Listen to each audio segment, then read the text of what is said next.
front was located along a line extending from 21 nautical miles northwest of Key Bridge to 25 nautical miles northwest of Alexandria to 29 nautical miles northwest of Lee Sylvania State Park, moving east at 25 knots. The front will be near Key Bridge around 4:10 p.m. Eastern Standard Time.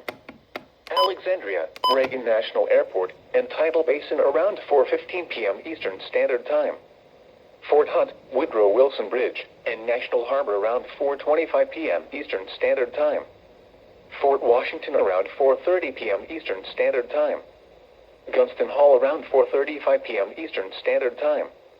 Mariners can expect gusty winds to around 25 knots and locally higher waves. Boaters should seek safe harbor immediately until these storms pass. Now for the national weather.